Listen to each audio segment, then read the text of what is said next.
Hello, Bill Molyneux here with Bill's History and Wargame World with another step back in time to the land of slot cars.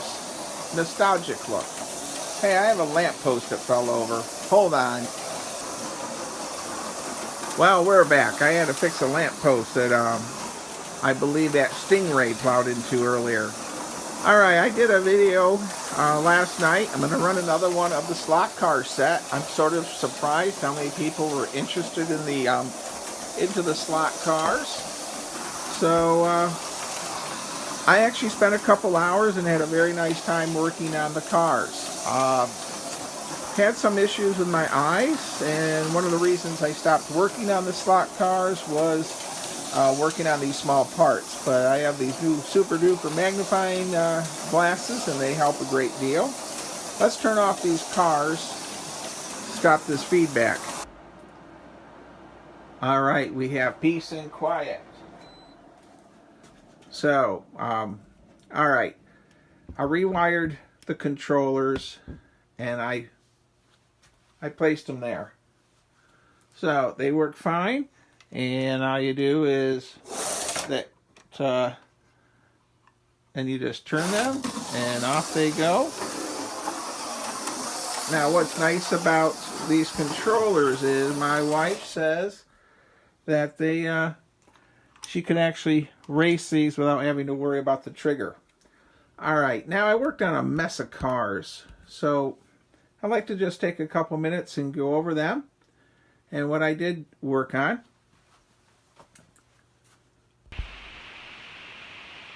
So last night, while my wife was watching America's Got Talent, I took this red car, which some of you car people could help me out. I still haven't looked up what these cars are, but this is just a shell. And I got one of the Auto World's chassis put into it. I had to change the tires around, and I've ordered more tires. Right now, I don't know if I'll give this a paint job or anything. I just sort of need that I have it running. And so there it goes, crashing into the wall.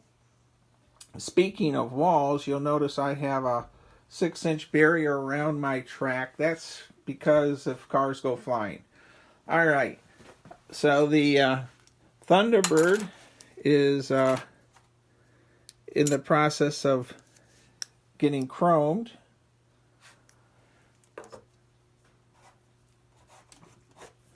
The other Thunderbird is just about ready to have this chassis installed. I'm waiting on tires. The thin tires are needed for that. So that's where I'm at for that. Now, I got this Mustang going last night. It needs thin tires for the front, but it does now work. One of the most ingenious tools that is a must-have, and they're around $20 on the internet. It's almost a necessity to have one of these, is they pull off these rims right here and here. You just put it in here, you screw it out, and it pulls this rim out. If you're trying to do this with a pair of pliers or a screwdriver, this plastic chrome rim often will break. I broke a half a dozen before. I think it was Joe told me about the rim puller, and it works great. So if you don't have one of these, a novice like myself, this is a godsend. So the track is doing well. On the Wally's Garage here, we have a Jaguar waiting for another body. And other cars I worked on last night, I got this Stingray Corvette running. I don't know the year of this, and some of you out there that are super car knowledgeable, I do more miniature wargaming, so you want to leave a comment and tell me what my cars are, I'd greatly appreciate it. So I have that one, and I have to look this one up yet too. And I got this going. Actually tore it apart, put in the little brushes, and it's now running. So the Hotrack is doing well. Okay, I had somebody ask me what the Partridge Family bus is like. I guess someone saw one on the internet. So we are firing up the Partridge Family bus. Now my frames per second is not geared for movement video really, but as you can see, the Partridge Family bus does move, and it's a little clunky, but it works fine. Very happy with the purchase. I think it was like $60. It doesn't like my dead man's curve, so you can't see it, but it gets hung up on dead man's curve.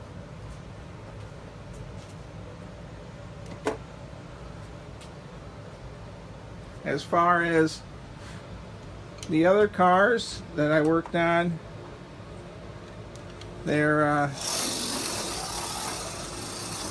running pretty good. For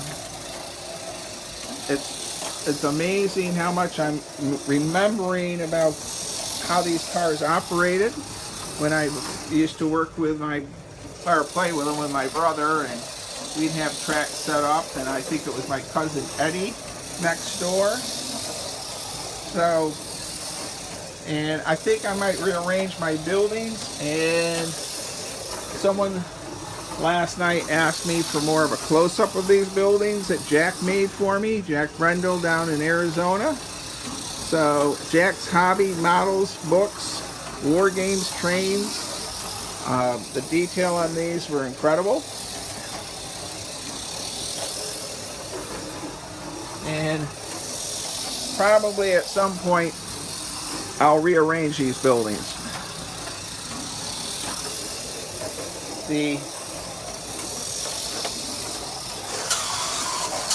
There's the Lost in Space chariot cruising around. Let's get some more angles of the Hotrack. So I think what I'll do next is, I got tires coming.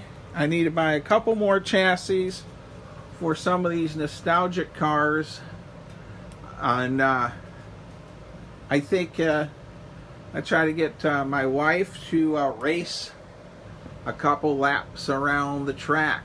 She's watched the last video. She seemed very excited about the idea that you just turn that steering wheel and let them go.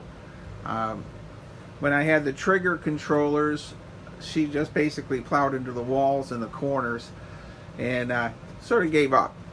So we'll pause our camera. So the next thing will be is I'm going to pull these rims off, put small rims on for thin tires, like that. My thin tires will arrive on Friday, and then I will be able to put this old T-Bird, which is quite old, on this chassis. Right now it doesn't fit because the tires and all are too big for it. There we go. Once again, I got to pause the camera. Maybe not. There we go. I had someone asked me again about the Monkey Mobile. All right, there's several YouTube videos of how to build this, and right off the bat, I am not super good with this small scale stuff, and I was able to do it. And we're going to send it around the track gently.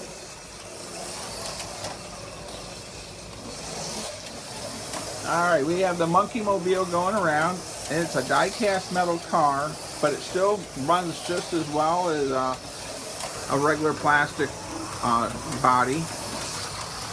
It doesn't corner the best, I think, because of the weight. When it hits a quarter, it really fishtails. We'll go over here to Dead Man's Curve.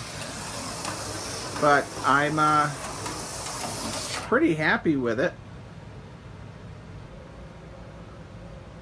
So in Bill's History and Wargame world, or in the world of slot cars, I need a little bit of help. You know, what the heck kind of car is that? What the heck kind of car is that? And I need to look up and find out what year Corvette. I'm thinking it's late 60s, but if anyone out there can just tell me, that would save some time. And I think everything else car-wise, I know what they are. You know, a Corvette, a Cobra, the Fairline, I think it was, or a Galaxy. I need to check with Joe. He sent this to me, a great fella in Ohio, and he knows everything about slot cars. So I should check with him.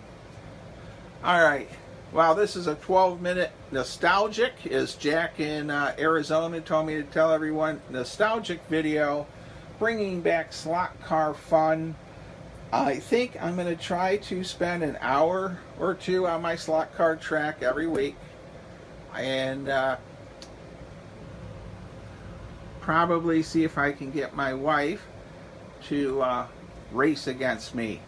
And maybe I'll rearrange the buildings a little bit. She did think that they were clustered together too much, and I should spread them out across the table.